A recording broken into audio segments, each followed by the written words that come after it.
Hello, everyone. I'm Kevin Cruz. Welcome to Culture Code. Our guest today is the VP of Culture and ESG at HubSpot, Eimear Marrinan. Eimear, where are you joining us from today? I am joining from home in Dublin, Ireland, a wet Dublin, Ireland. We were joking beforehand, but it's been our wettest July and August in history. So I feel like I'm on a soapbox talking about that consistently. Dublin, Ireland. So I'm just outside Philadelphia. And as I'm sure you know, Americans love to tell Irish folks the Irish in them. So I have to do my part, let you know that my great-grandfather, Patrick McLaren, came from County Cork through Ellis Island, but I haven't been to Ireland yet. I think I'm going to fix that next year because I'm 56 years old and I've never been to Ireland. I'm kind of ashamed about that. You should be ashamed. You have to come and come in and visit us at HubSpot as well. If you're there, make sure to tap into us for sure. I will definitely do that. So HubSpot's clearly in the digital marketing and sales space, like a legendary company. But for those who might not be familiar with your company, tell us in plain language just a little bit about what you guys do and how big the company is. Yeah, totally. So HubSpot is what we call a CRM platform. And CRM stands for Customer Relationship Management. And so we provide software and support to help companies grow better. So said differently, we provide marketing, sales, and service tools to help more than 177,000 customers scale. And then in terms of size, so we have over 7,000 employees globally, so from around the world. And we're a hybrid company. So those 7,000 employees can work remotely from one of our 12 global offices or do a mix of both. So I know you mentioned you're in Dublin. Where is the headquarters, though, of, among the 12 global offices? Yeah, so our headquarters is in Cambridge, in Boston, over in or Cambridge, Massachusetts is probably the most correct term. I was going to say Cambridge, Boston. And our Eimear HQ then is here in Dublin. So majority of the team are actually based in the US. How often do you get to Boston? Yeah, it's a great question. Well, I joined HubSpot in the midst of COVID. So I joined in May 2020. And so there was a really long period of time where I actually never traveled. And so it's only recently that I got the opportunity to go over and visit the team. And so I've been there twice now, which has been brilliant and great to meet the team and see my own team and my own boss and my manager in person. So that's been brilliant. That's great. When it comes to company culture, obviously what this podcast is all about, people define culture differently and there's different types of culture. HubSpot is known for having a very vibrant culture. I mean, How would you describe your culture in just a few words? Yeah, that's a really good question and kind of a hard one. I'm going to be annoying and describe it in a few different ways. If that's okay with you. But I do think the great thing, by the way, is for anyone that wants to learn more about our culture or understand a bit more about it, we've actually written it down. So in 2013, our co-founder, Dharmesh Shah, wrote something called the Culture Code, which is actually a 120-page slide deck. And it goes into what we value, how we work, and who we aspire to be. So I'll describe it in a few words, but definitely check that out if you want to learn more. But in this Culture Code, we talk about, like I said, our culture and our values. And I think our culture is best described as, first of all, solving for the customer. That's our front and center kind of first and foremost. Being remarkably transparent. We favor autonomy, accountability, and flexibility. And then we're also committed to building a diverse, inclusive, and sustainable organization. And so I think that is a really good summation of the company that we're trying to build. And then I think the other thing that's important about our culture is, and we speak to this in the Culture Code, we talk about our values. And so our values really are the traits that we admire and that we celebrate. And they're summarized in the acronym HEART. And so what HEART stands for is humble, empathetic, adaptable, remarkable, and transparent. And so again, those things that if you're in HubSpot, you'll hear us talk about a lot. So already, so the question I'm going to get to is, how do you foster this culture? How do you teach the culture to new joiners? How do you sustain it for, the veterans? And already you mentioned that Dharmesh has this massive deck. So it's been very well defined, well thought through. But what are some of the more, practical ways that you, indoctrinate people in this positive culture and in heart?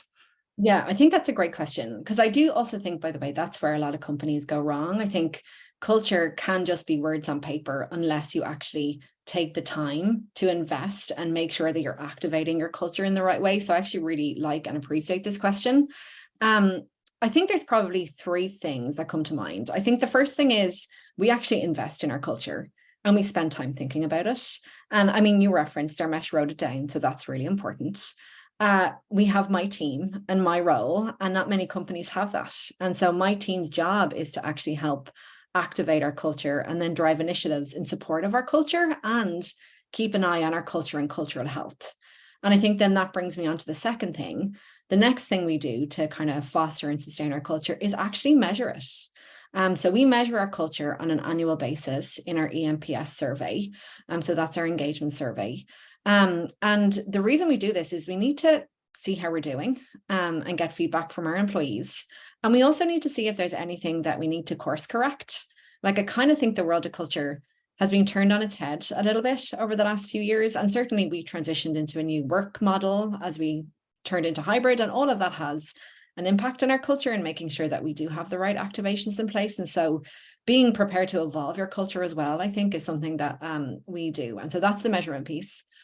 And then I think the third piece is there are kind of a few experiences, I suppose, or activations, or you can say definitely rituals or traditions that we have in place at HubSpot, again, to really bring your culture to life. I can call out a few of those. I think, I spoke about solving for the customer. And I think that is super important, even if you're not in a customer facing role or you're not necessarily working on the product. And so I think a really good example of that is we have a company meeting once a quarter, and the first slot at that company meeting is a customer interview. And so we ask a customer to join us and we talk to them live in front of all 7,000 employees. And we ask them what's working for you as you think about our product, but also what's not. Like, we need that feedback from our customers and we need everyone to hear that. And it's awesome. Like, it's their opportunity to tell everyone in sales and in product what they would like. And we also ask them, if they had a magic wand, what would they change? And I think that might seem so simple, but again, it's all those moments that kind of help bring that to life and make sure that people truly are solving for the customer first. I think the next thing that we do is, again, like, we focus on fun. And so once a year we have Heart Week. So Heart Week is a week-long celebration to celebrate our values and talk about our values. And kind of honestly remind people of our values. We're a growing company. And so exactly like you said, we need to make sure that we're constantly talking about our culture all the way from onboarding through to when people move on from HubSpot. And that's a week of fun. We hear from our leaders as we lean into transparency. And we also do things kind of focused on humble or humility to give back to our communities. So that's the second thing I think that comes to mind. And then I think the final thing is, like I said, I mentioned our want to build a diverse, kind of inclusive and sustainable company. And so that's all around growing, how do we grow our people in the right way? And how do we make sure that they have opportunities to take a break and unwind? And so one of my favorite traditions is our annual week of rest, which we're just finished. So that's a week off in early July where the entire company shuts down. And so HubSpotters return from that week of rest without having to worry about their emails clogging up or having a really busy inbox. So I personally love that. And I think, again, it speaks to investing in our people, making sure we're kind of a people-centric organization, and that we're, being inclusive and finding ways to help grow our employees. So hopefully that gives you a little taster of some of the things we do. Eimear, it's a feast. It's not just a taster. And I know there's so much more. And I'm like furiously jotting down some things. So first I want I've obviously talked to a lot of chief people officers, heads of experience, et cetera.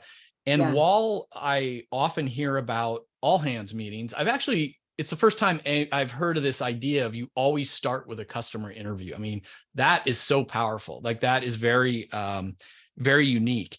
I also, just for our listeners, I want to, I sort of have as a writer, I kind of have an ear for language. And you used the magic wand question. You said you asked customers, like, if you had a magic wand, what could you change? And just as like a bonus tip out there, like that question, it's an old sales question, but it's so powerful. In fact, I'm going to use it on you in a minute in a follow-up question, but asking your team members, if you had a magic wand, what would you do to make your role even better? Or if you had a magic wand, whatever. Like, it's just so great that you're asking your customers that, and that question can be used all over the place. And you talked about HubSpotters. I noticed companies with great cultures, there's a name for for the tribe. That's so I'm hearing all of a sudden the tribe name come out. And then finally, I was going to ask you about rest week, because it kind of blows my mind. You know, like everybody's got paid time off or unlimited PTO. There's pros and cons of that. You actually have a week in the middle of the year. You know, it's kind of common for people to slow down or shut down at the end of the year. Yeah. But it's very rare. In fact, I don't know if I've heard of anyone else doing it. Like you take a full week in the middle of the year.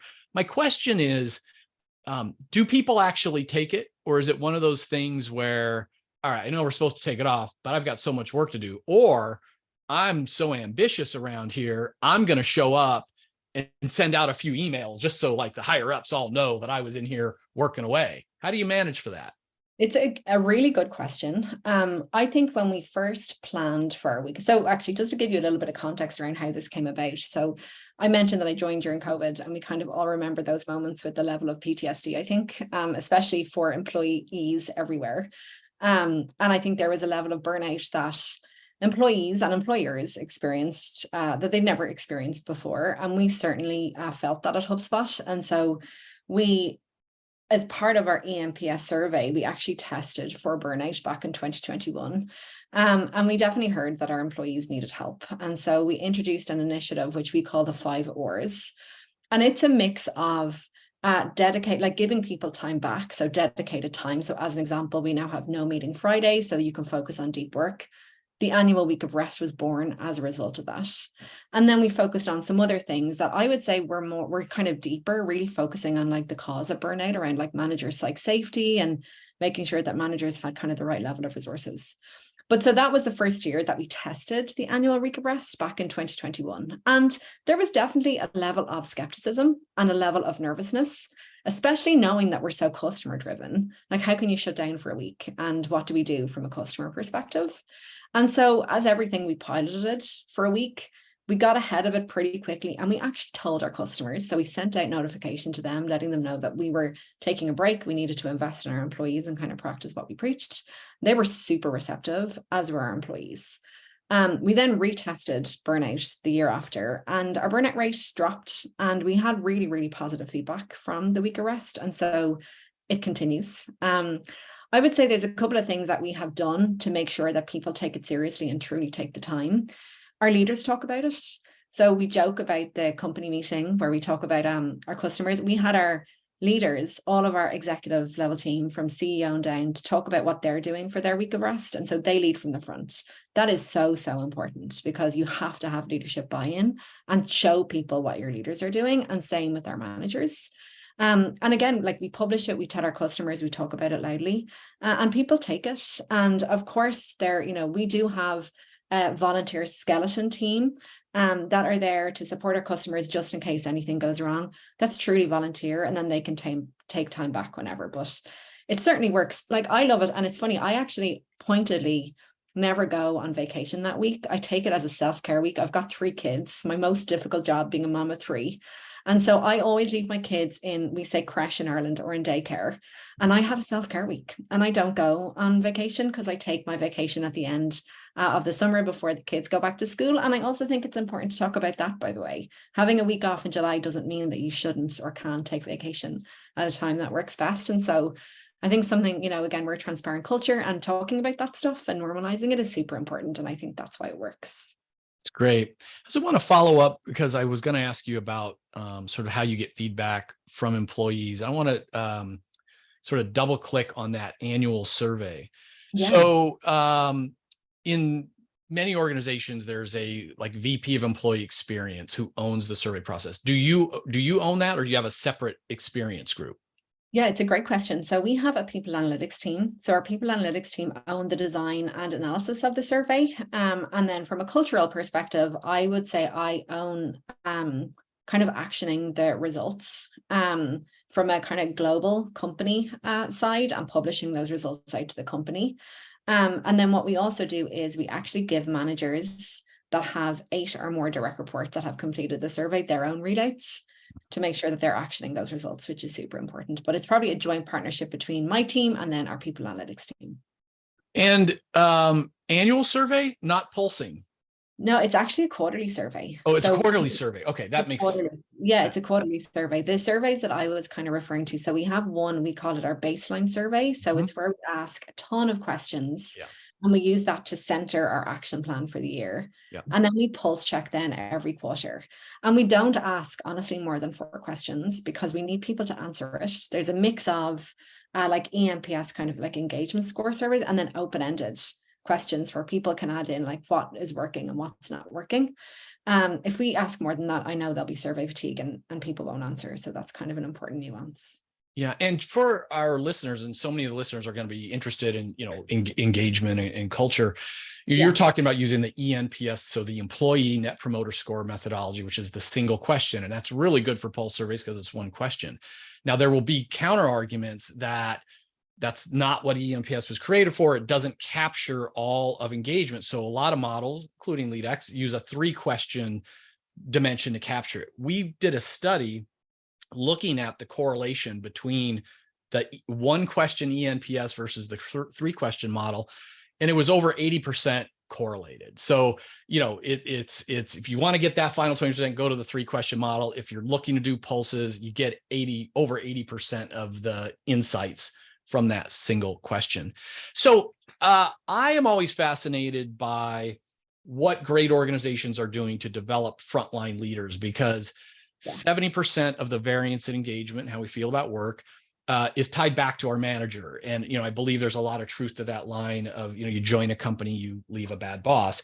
And so by definition, using traditional language, the frontline leaders are the filter of communication engagement to more lives, more souls than anyone else, And so what are some of the things you're doing to develop this frontline leader group?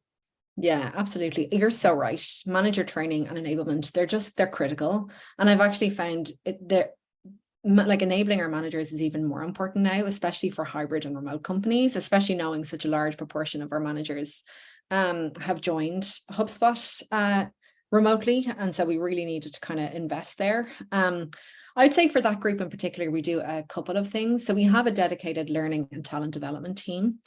And that team hosts something called Leadership Foundations. And so that is for any new managers that either joined HubSpot or managers that have gotten promoted. And actually, you can go back and retake Leadership Foundations if you want, if you need a bit of a refresher.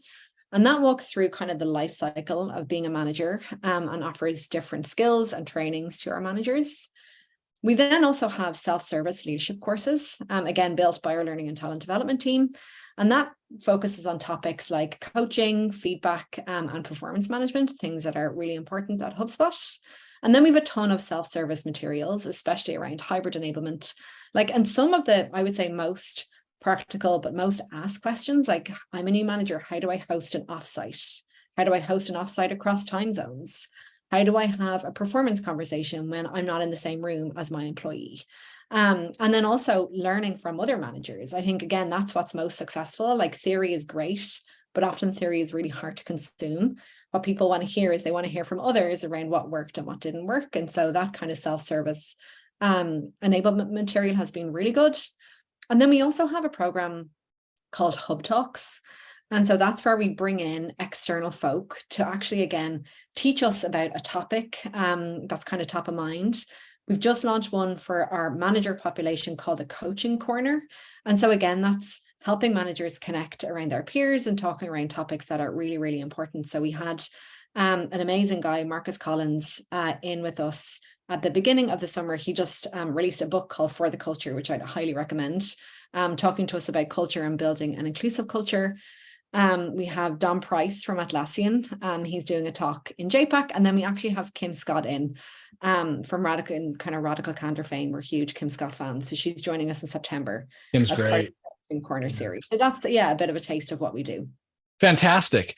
So we only have a few more minutes, unfortunately, with this short format podcast. So I'm going to move kind of quickly, but you've covered so many great initiatives. Is there any one in particular that you're most proud of or that you'd want to make sure we highlight? I did want to give a plug, actually, a shameless plug, to our newly launched initiative called Connect 4. And so again, off the back of our recent EMPS survey, we found that upon moving to a hybrid organization, people feel disconnected from others outside of their teams. And so the idea of Connect 4 was building ways to actually connect HubSpotters together and connecting them kind of in, again, a virtual world, appreciating that everyone's in an office. And so that really focuses on connecting with a purpose, ease of connection equitably, so it doesn't matter where you are, and then making sure that we're connecting sustainably. So connection doesn't just mean we're flying everybody around the world. We're highly focused on ESG and on being net carbon zero by 2040. So that's hyper important. Awesome, admirable goal. That's great. That's great. Thank you. So if you could send one book to all of your colleagues, what book might that be? I'm going to do a radical candor situation, because we're also focused on high performance right now. And so we are definitely trying to teach the behavior of giving kind of candid, direct, and I would say empathetic feedback. And so read Kim Scott's Radical Candor. I learned something always when I read that, and I encourage everyone to do the same. Yeah, it's one of my favorite books. That's great. Is there a particular, so here's the magic wand question back at you. So if you could wave your magic wand and suddenly all of the HubSpotters leaned into one particular skill or behavior a little bit more, they developed one particular skill or behavior a little bit more, what would it be? It is a good question. Like, I do come back to the radical candor piece. I think that because we are so focused on transparency, kind of remarkability and empathy, as we are trying to build a high-performing culture, like often they can feel at odds with one another. Like, how can you give feedback in a way that is not overly empathetic? And ultimately, we want to make sure that we're focused on results and we're kind of doing that in the right way. And so I would ask all of our HubSpotters to lean into feedback and make sure that we're helping collectively build kind of an organization of the future, and that we're helping our peers and our managers grow in the right way. And so practicing feedback, because it's tough, but making sure that, it's direct, kind of clear and kind is the way to go. And what is exciting you the most about HubSpot right now?